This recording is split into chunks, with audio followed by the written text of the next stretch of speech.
Let's do it now. Okay, let's get started. Let's get this show on the road. So, we are going to be doing... So guys, I've said we're starting, so I should need to say close your mouths. We're going to be looking at discrete random variables. Now, there's three very mathsy words in that title. Discrete random variable. Can anyone tell me, like, obviously random just means random.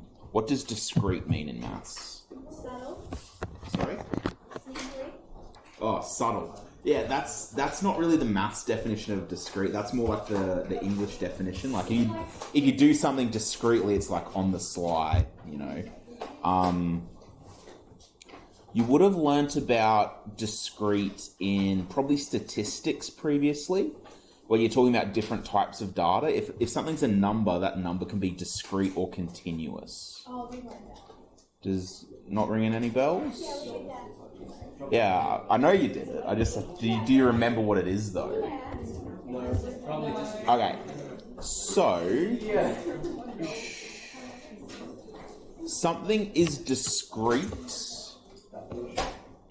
Something is discrete if it is like self-contained, I guess. So the difference between discrete and continuous, your height is continuous. Technically, like if you look at your measurements, like you could be 181.1537 centimeters tall. But you can always like measure it more accurately. So that's an example of a continuous number. You can always like sort of get more accurate with it. A discrete number is something where it's like a whole number essentially. So the number of siblings. Either you have one sibling or you have two. You know, the number of cars in a car park. Either, you know, it has to be a whole number. You can't have a half a car parked in the car park. Well, if it wasn't fully in the car park, it wouldn't be parked, would it? Okay. So we have discrete, meaning like self-contained. It has like particular values. It can't be like in between. Random means random, and variables, like so things that change. So putting it all together, discrete random variables is a really fancy way of saying basically probabilities where there's set outcomes. So for example, the most common application of discrete random variables, and this is going to sound so lame, is flipping a coin. It's discrete, it can either be heads or tails, there's no in between. It's random, and the variable is how many heads did I get after a certain amount of trials. So if we're going to look at examples later on where I'll say, okay, you flip 27 coins, what's the chance of getting exactly 16 heads out of those 27 flips? And we're going to be learning how to do that. That's like a very, like, not real life example. We'll be looking at real life applications as well. So we're going to be doing these dot points. So understand the concepts of a discrete random variable and its associated probability function. Use relative frequencies obtained from data to calculate other stuff. Recognize uniform discrete random variables. Examine single examples of non-uniform discrete random variables. Recognize the mean, recognize the variance, and use discrete random variables to solve practical problems. So I think it says here 5 hours. So I'd say Monday next week, or probably this week, we'll finish all the learning and then we'll do a lesson or two on just like practical stuff. So the first thing we're going to talk about with discrete random data is Bernoulli trials. Have you ever heard the word Bernoulli before? Nope. Oh. It's like his flight, So he go like... Yeah. Yeah, so that actually does relate to what we're going to be talking about. So we're going to talk about Bernoulli probabilities. So a Bernoulli probability is where either something is a yes or a no. Either it's a success or a fail. Which is why stuff like the discrete part of discrete random probabilities is really, really important. Because there's some events where it's not a pass or a fail. So if you imagine like a football game, there's actually 3 outcomes. There's win, lose, or draw. So that's no good. But something like a tennis game, there's no such thing as a draw in tennis. That's pass or fail, win or lose. Okay, so a Bernoulli trial is a special type of probability that has the following characteristics. Either you succeed or you fail. The probability of successes and failures do not change. So that example before of like a tennis game, that wouldn't be a Bernoulli trial because your chance of winning depends on who you go up against. It's not like, oh, I'm going to win 50% of all my games. So P is your probability of success, Q is your probability of failure. Add them together, they have to equal 100%. And that makes sense. If it's either one or the other, they have to have a 100% chance of happening, one or the other. And the trials are independent. So that means one trial doesn't affect the next trial. So if you think of flipping a coin, I shouldn't tell you this, but I will. We're going to ignore this from now on. But you know that the side of the coin that you flip, whatever's on top when you flip it, has like a 0.005% more likely chance of being the next thing. So even though we talk about coin flips being 50-50, they're actually slightly different. It's something to do with the spin. I'm not quite sure about the physics behind it. But supposedly, like, you know, it's not a noticeable difference. Like if you did 1,000 coin flips, you wouldn't be seeing and you made sure the head was on the top each time, you couldn't reliably have like more heads than tails. It's like a tiny, tiny percentage more. But if you do 10 billion trials, you'll eventually find that. Yes. What does it have to do with how high you... That's like obviously involved, but I think they like literally build machines that would like do 1,000 flips, and they found that consistently the coin that was on, like the face was on top, tended to end up on top as well. But anyway, so trials are independent. So something like a dice roll though is 100% independent, because if you rolled a 6 on a dice, when you re-roll it, especially if you roll it properly, it's going to be completely random again. Something like if you were doing, I don't know, you were shooting free throws at a basketball hoop, that wouldn't be truly independent, because the more you do, the more tired you get, and your chance of getting in is going to go down if you're like exhausted. So that wouldn't be an independent test. Yeah.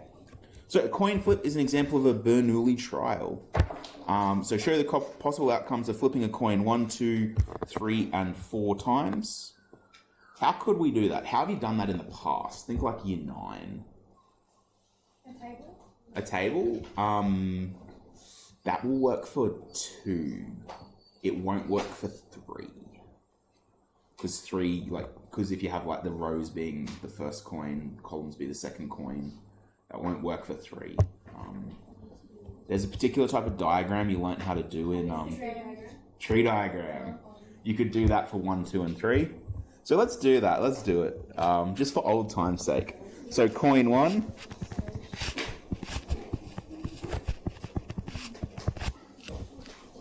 So coin 1 can either be heads or tails. That's pretty basic. Coin 2. I have not given myself enough room here. This is going to be really bad by the end. Heads or tails, heads or tails. Well, we've got to split another 2 times. So I just haven't given myself enough room at the top. But you know what? So, okay, so 1 coin has heads, tails. 2 coins has heads, heads, heads, tails, tails, heads, tails, tails. 3 coins. Oh yeah, so it'd be head, tail, head, tail, head, tail, head, tail.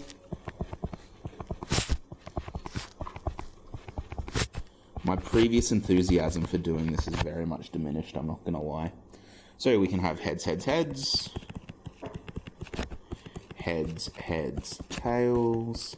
Heads, tails, heads. Heads, tails, tails.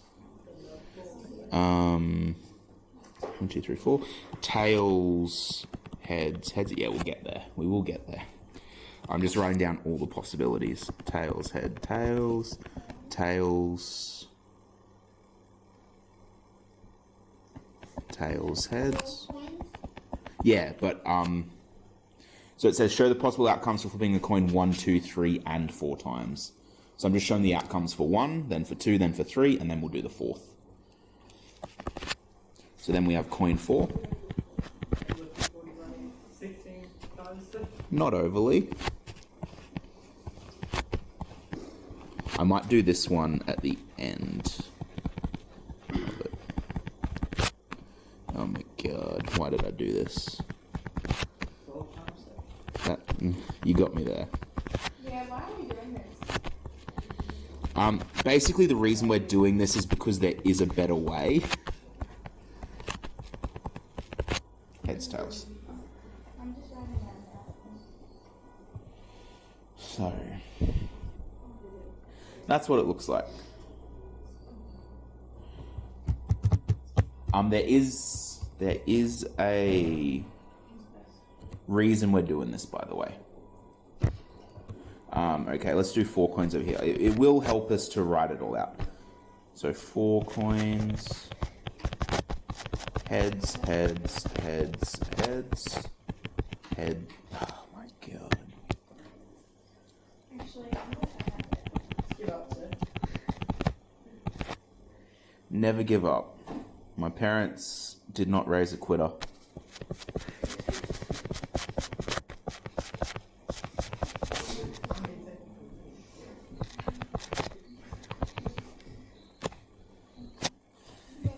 You know what? I am going to give up. I told a lie. My parents did raise a quitter, as it turns out. Okay. So let's have a look at B. Let's go to 3 coins. Yeah, we just get. Well, let's just like. Okay, so let's look at 3. So show a histogram that plots the likelihood of getting heads for each shot. I actually worded that very poorly. So what I mean by that is show a histogram of the number of heads you're likely to get. So if we look at 1 coin,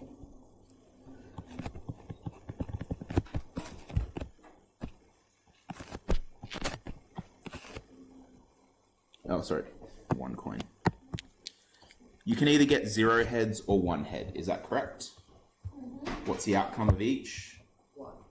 Total. Yeah. So what's the what's the probability I meant to say?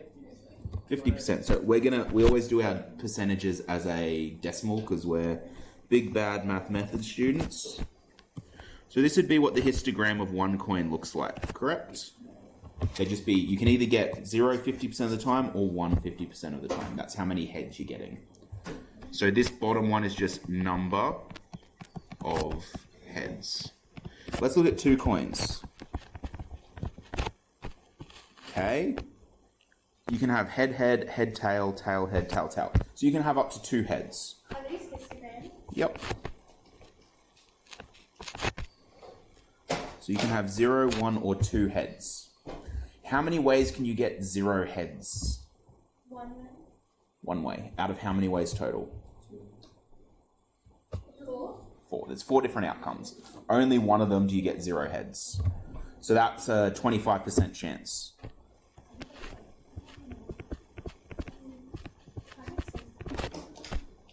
Okay, how many ways can you get 1 head in that? 2. 2 ways, so 50%. How many ways can you get 2 heads? Just 1 way, 25%.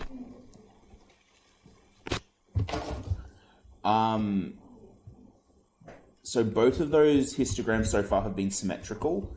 Would anyone like to hazard a guess what the next one will look like? Will it still be symmetrical? Yeah. Yeah. There'll just be more bars. It'll just get more rounded, essentially. So 3 coins. So this time we can have 0, 1, 2, or 3. That just happens to be the highest percentage in this case. Okay, if I have 3 coins, how many different ways can I get 0 heads? 1 way, tails, tails, tails. Out of how many different possible combinations of heads and tails? 8. 8, so 1/8, which is 0.125.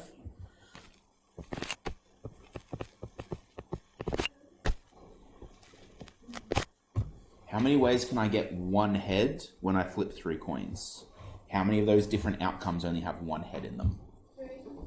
Is it 3? Well, I don't know. No, like I literally don't know the answer, so I haven't checked yet. 1 there, 1 there, 1 there, 3. So that's 3 out of 8, which is 37.5%. Yep.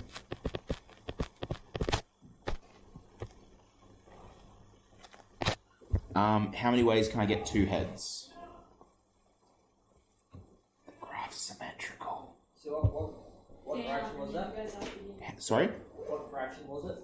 3/8. 0.375. The exact same as 1. Is that a teacher yelling or a student? Yeah. So how many ways are there to get 2 heads? So there'd be 3 ways to get 2 heads. And then how many ways are there to get 1 head? 1. This all takes a very long time. And I can't read it. Yeah, what are your decimals? 0.125, 0.375.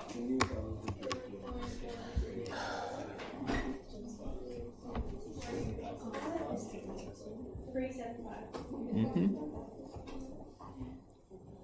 Okay. Does anyone want to predict what, if we had done 4 coins, what that graph would look like? There might be like another one higher. Yeah, it'll be the same as that, except there'll be an extra column in the middle, and that would be 2. Oh, I said down. 2. So it would go 0, 1, 2, 3, 4. 0, and like everything would be symmetrical once again. The reason these graphs are symmetrical, by the way, is because the win and loss chances are the same. If it was if it was more likely to get heads than tails, in which direction would those graphs be skewed? So, Negatively. so to the left or to the right? That way. Yes.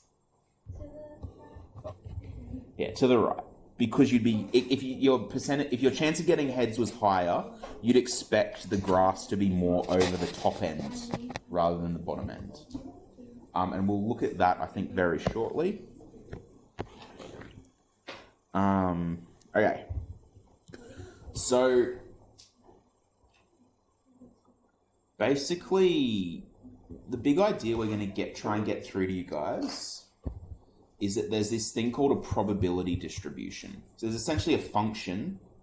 If you say what the chance of winning is, so remember the chance of winning is P, the chance of losing is Q. So if you said, okay, I want to do 10 trials and I want to find the probability of having like 7 successes, essentially there will be a formula that you can just use and say, okay, sub in 7, and it'll spit out what the chance of you getting 7 wins out of those 10 trials would be. We're not going to go too deep into those formulas this year. That's it's actually the last thing you do in year 12 is probability distributions. But we're going to do like the intro stuff to it this unit. So a Bernoulli trial outputs what is known as a binomial probability distribution. This lets us know how many successes to expect when performing multiple Bernoulli trials. So a binomial distribution has the following properties. X is the number of desired successes out of n trials. So we say the probability of x equaling little x is equal to the number of ways of obtaining, that is a typo, obtaining x successes times p to the power of x times q to the n minus x. So if I told you the chance of getting a, 7 when you roll 2 dice is, I think it's 6 out of 36, 1/6. And you wanted to do 20 trials, and you want to find what's the probability that when I roll those 2 dice 20 times that I get exactly 5 7s. You just sub in those numbers into this equation, and it'll spit out your answer. When I say number of ways of obtaining X successes, how might we, because if we look at the ones before, you had to figure out, okay, there's 3 different ways you can have 2 heads or whatever. Do you remember anything we've learnt this year that we might be able to use to find the number of ways of obtaining a certain amount of successes? We did touch on it last term. It was part of your last exam. Sorry? CR factorial. Yeah, so n choose r. So that is, if you have n things and you want r of them, how many different ways can that happen? So if you have,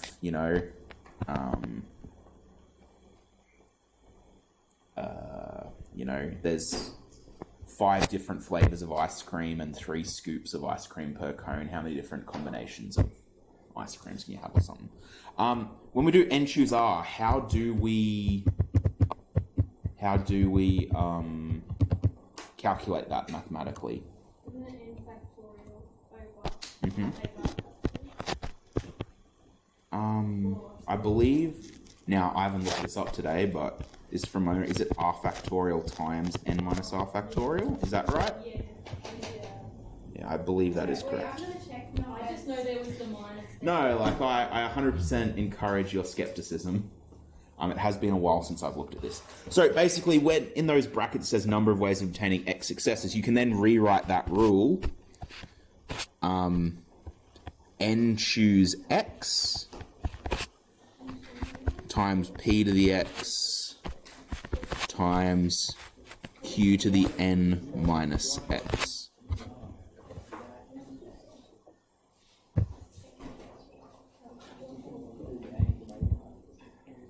Did I do it right? Okay, excellent. So, I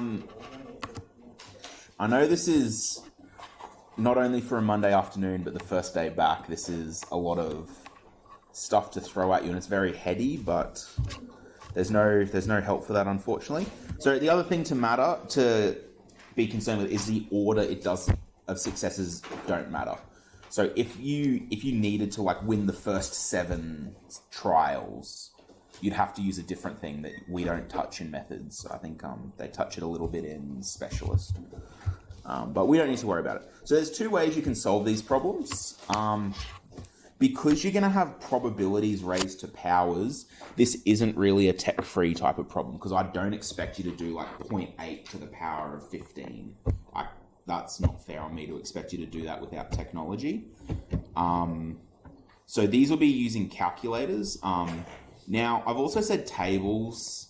The tables are more of a holdout from the old Maths B syllabus. They don't really pop up in methods, but I've decided to include it just to show you maybe a bit more of a visual. Sometimes you see the table, it helps you understand how they all work.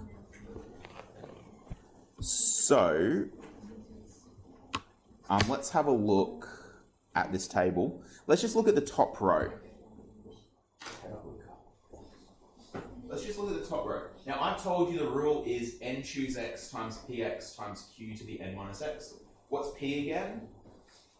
I'm getting the divide outcomes. Yeah, probability of success. Q is the probability of value. So for flipping a coin, what would be the p?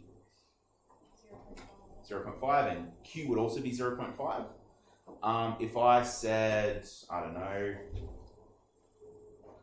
rolling a dice, a number, and a success is getting a 5 or 6, what's p? 30. A third. A third. We leave it as a third, we wouldn't round it, because otherwise you're going to get errors. And then q would be 2/3. Yeah. So, all this is doing is telling you how many wins. X means how many wins.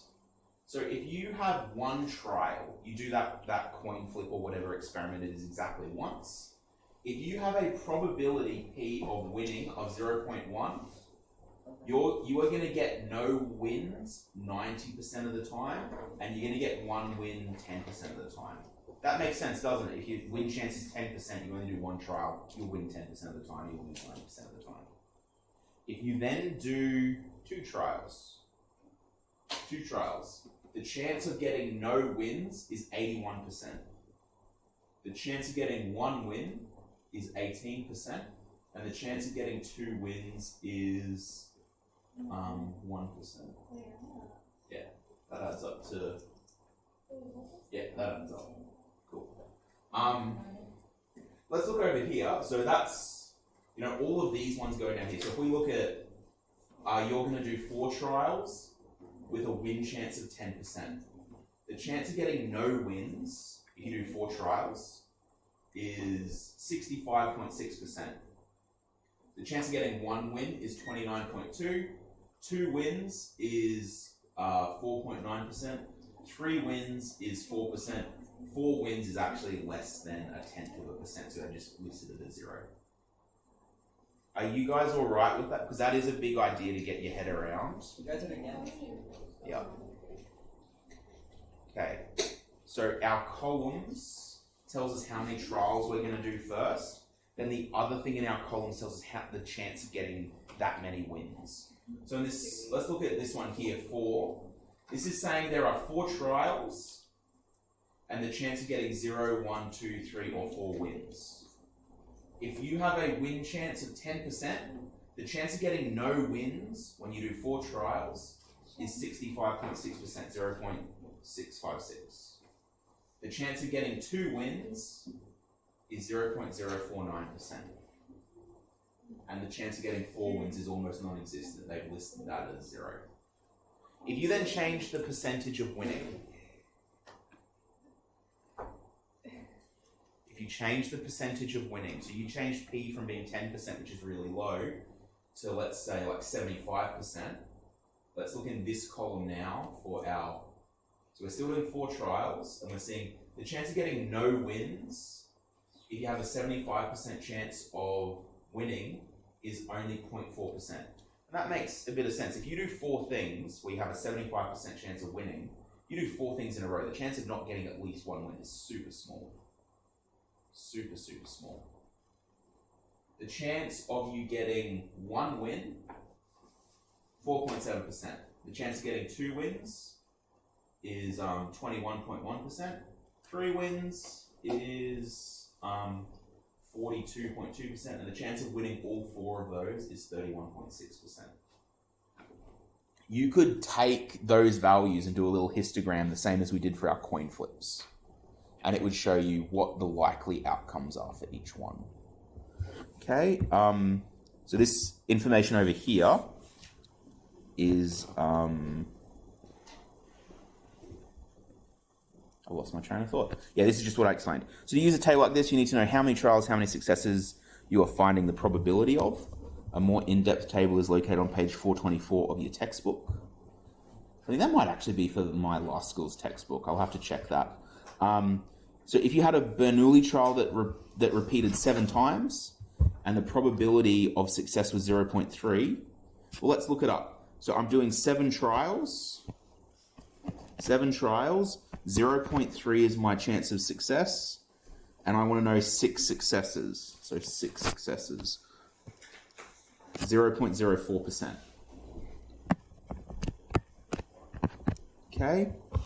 If I did that same test, so if I did a similar test 5 times with an 80% chance of success, 80% chance of success 5 times, and I want to know how many times I get all 5 of those succeeding. So I'd look over here, 5, 0.328, 32.8%.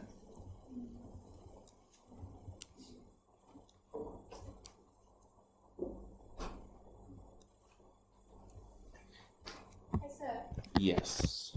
I don't need to be annoyed, but can you go, remember how you wrote that rule, x times px times q and like, can you say what all the letters mean again? Yeah, okay. So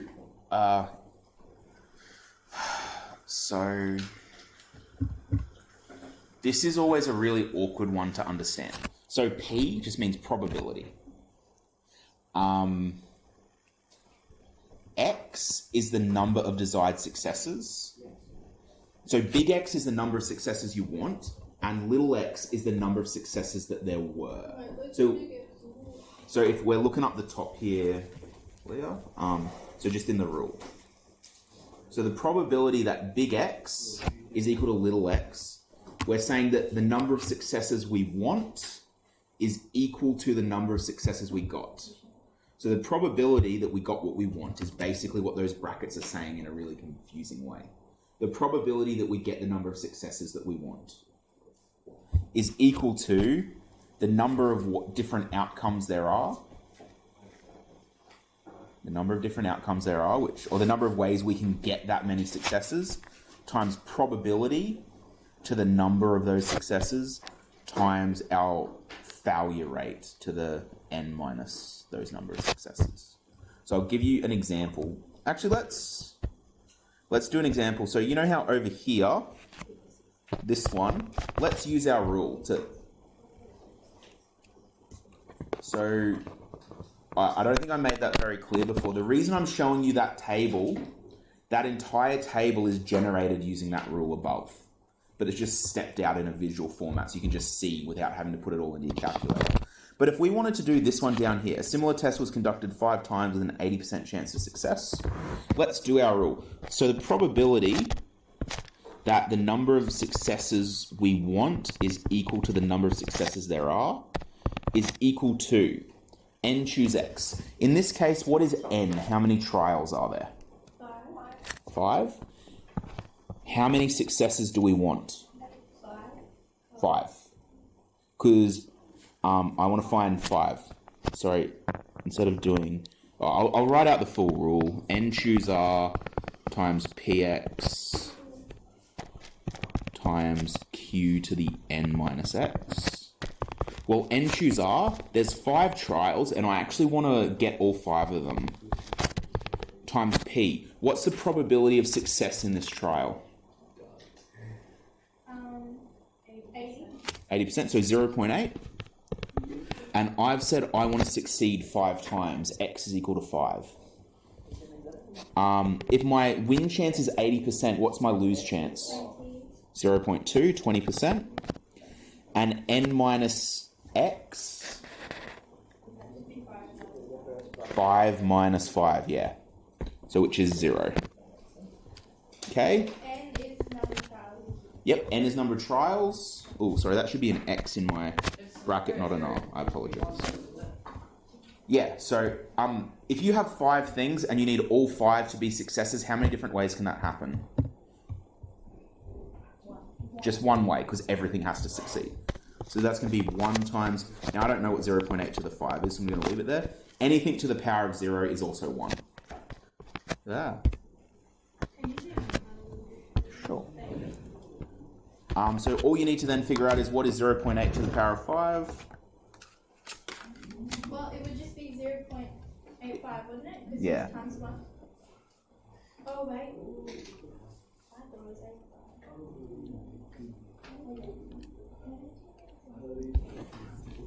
Because that's how you fail. This is 80%. Equals 32.28. So 0.2 to the power of 0, is that just 1? Yeah, anything to the power of 0 is just 1. Which got us the answer that we got earlier. So that little x up in the bracket says how many times You win. How many wins you get? So it says so you can get 5 wins. Yeah. Okay. Yeah, so basically it's like the hard thing is I don't want to like just, always use coin flips, but maybe it's, I don't know, maybe it's like lucky numbers or something. The chance of you getting a number that lets you win is 80% of the time. Yo. I got 0.32768. 0.32768. Huh. Wait, so 0. Say again? 32768.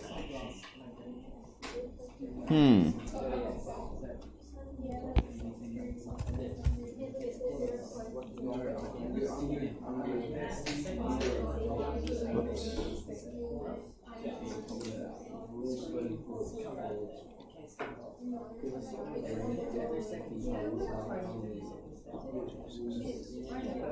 Wait, say again what you got? 0.3278. 3, 2. Yeah, I'm getting the same.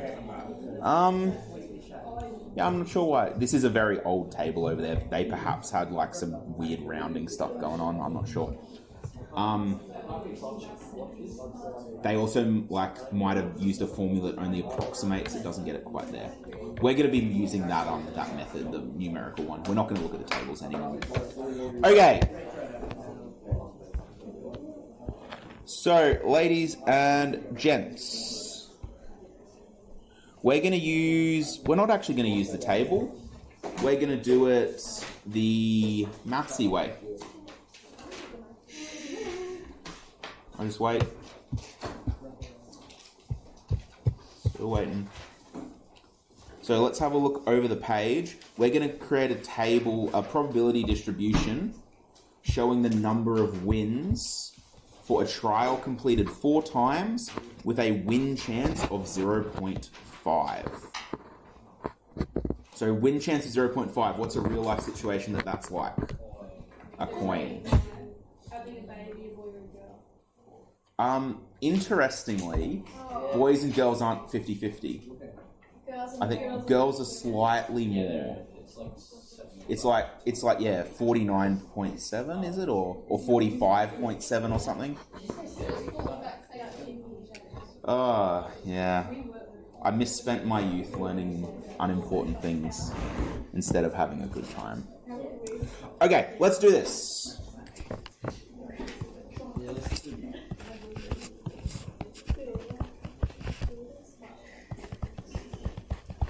So, let's do it this way, guys. We're going to look at x. Now, what does little x stand for? How many? Well, actually, that should be big X, shouldn't it? My bad. What does big X stand for? How many you do? How many successes there are. So, how many successes you get. So, if we're doing a trial 4 times, you can either get 0 successes, 1 success, 2, 3, or 4 successes. So our table is going to have 0, 1, 2, 3, or 4.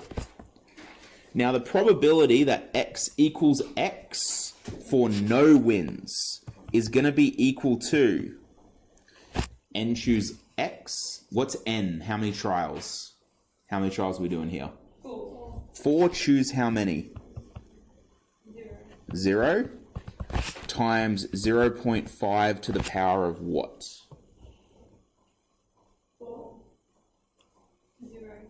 0.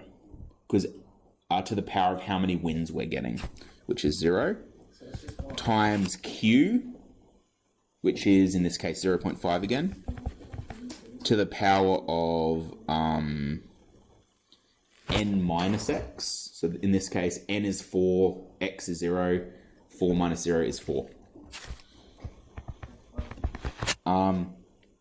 So this is going to end up a little bit crowded. 4 choose 0, how many ways can that happen? Once. How many? 0.5 to the power of 0, because it's to the power of 0, it's times 1. So this will just become 0.5 to the power of 4, which is probably something I should do in my head. 0.0625. 0.0625. So that's 6.25% of the time. You will have no heads when you flip 4 coins. It'll go tails, tails, tails, tails. Just over 6% of the time. Let's have a look now at getting exactly 1 head when you flip coins. So, this one will be equal to, you still have 4 trials. How many wins are we having this time? 1? Times 0.5 to the power of, this time we want 1 win, not 0 wins.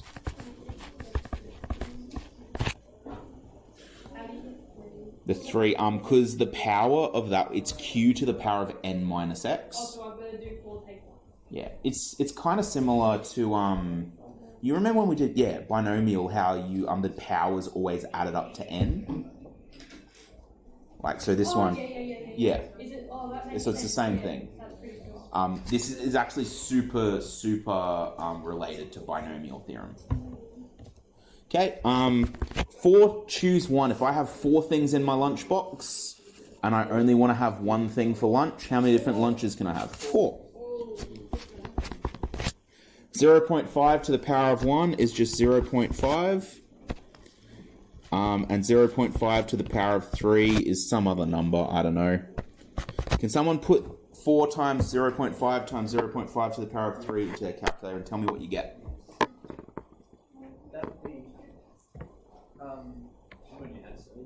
it'd be 0.6. I have 2 degrees. Actually, none of them in doing quick maths. 0.0635 times 4. It would be, yeah. You have 2 0 I do. What does that mean?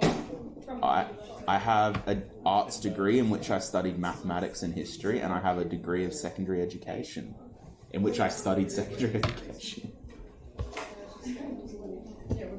Yes, you may. So do you do secondary education and I think it's different now. But when I did it, you had the option of doing a dual degree, or you could do a regular degree and then a diploma for your education afterwards. But I don't think they do that anymore. I think you just do secondary and then you like Yes. specialise. 0.25. Okay, next one. 4, choose 2. Because we're doing 4 trials, we want 2 successes.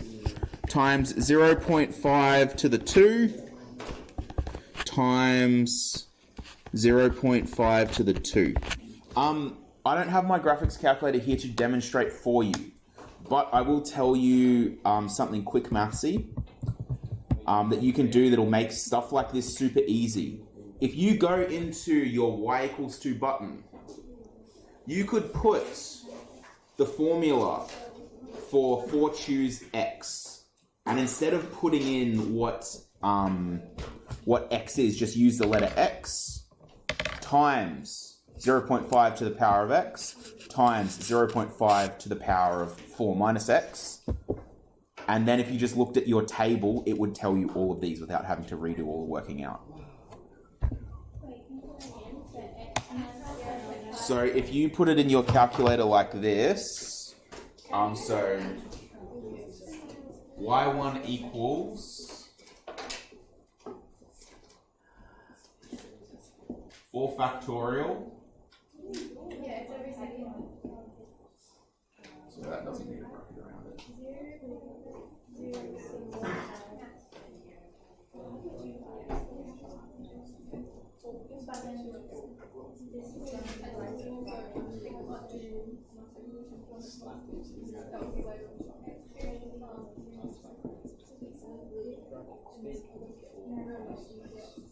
If you put that into y1, it will, in your table, spit out all the values. So for 0, 1, 2, 3, 4. It'll keep doing it past that, but they just don't make sense past that. So what's the paper show? So it'll...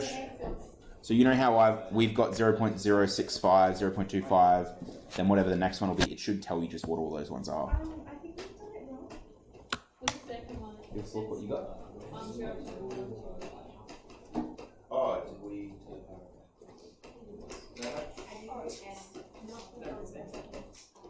So how do we do n take x?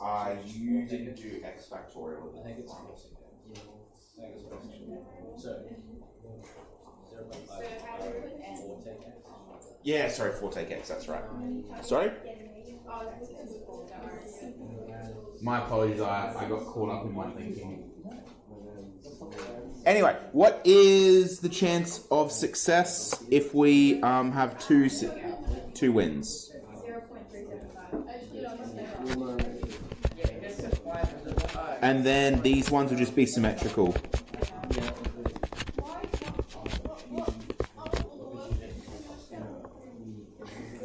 It'll just be the same working, except the number here will go up, the number there will go up, the number there will go down. It's like binomial expansion. Yeah.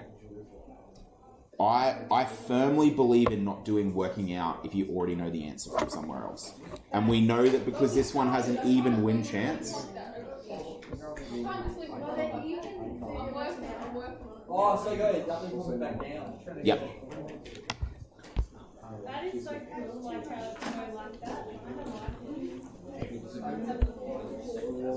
Okay, guys, let's have a look here. So we've only looked, we've looked a little bit at skew distributions when we looked at those. Sorry? Okay, I'm just waiting for quiet, ladies and gents. Thanks, Tyrone. Thanks, Casey. So we mostly focus on even chance events like flipping a coin. Most Bernoulli trials have a lopsided distribution though. They're not symmetrical like that. That's only if P and Q are both 0.5. So let's consider where we're, the success is like if you get a spade out of a deck of cards, that's a success. So your chance of winning is less than your chance of succeeding. Or maybe if you're rolling a dice, any number but a 6, you have a really high success chance. Experiments such as those would have a skewed distribution. So let's look at our one on the left there. It's a binomial distribution. So this is a Bernoulli trial. I'll just get that language clear because I'm going to use both of them. A Bernoulli trial produces a binomial distribution. So a Bernoulli trial describes the actual event that you do. So flipping a coin is a Bernoulli trial. Rolling a dice is a Bernoulli trial. Remember, there's like 3 conditions of a Bernoulli trial. They have to be independent, so one event can't affect the next. They have to have P and Q adding to 1. And what was the third one? I'm pretty sure there's 3. What was the third condition of a Bernoulli trial, guys? Yeah, so that's the independent one. Is there only 2? Outcomes are either a success or a fail. Yeah, that's it. So outcomes are either success or fail. So if you have a test that you do 15 times with a chance of success of 0.2, what is the most likely number of successes you're going to have based on that histogram?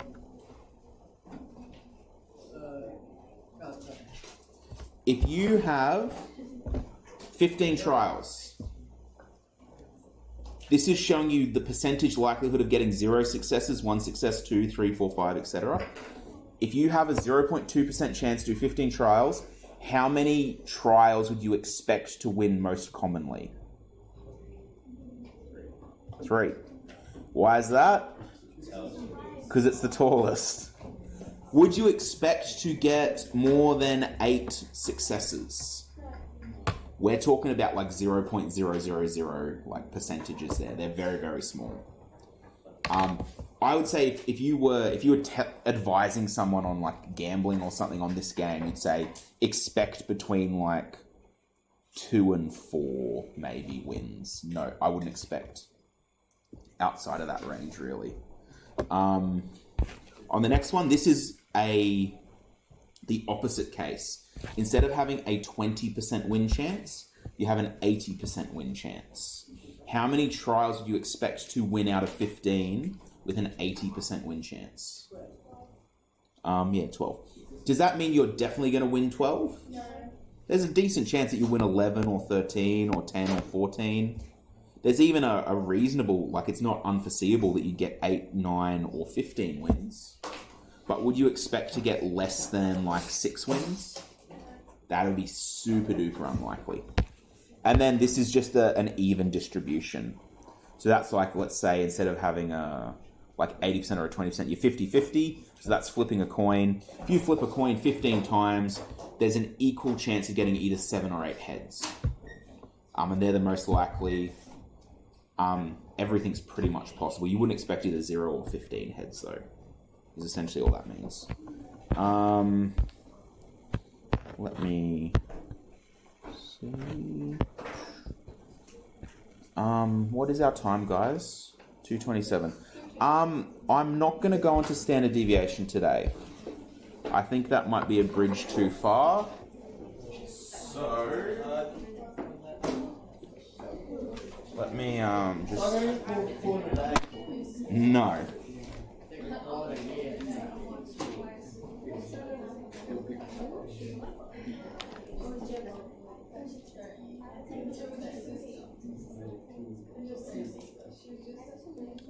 Here we go, 7:30.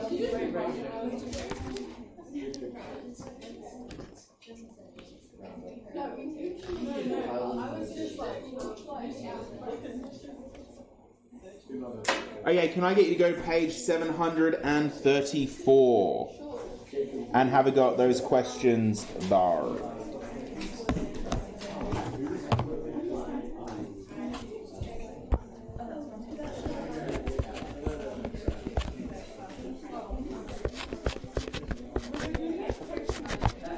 So page 734, question 1, 2, 3, let's get to it. And while you guys do that, I'll stop the recording.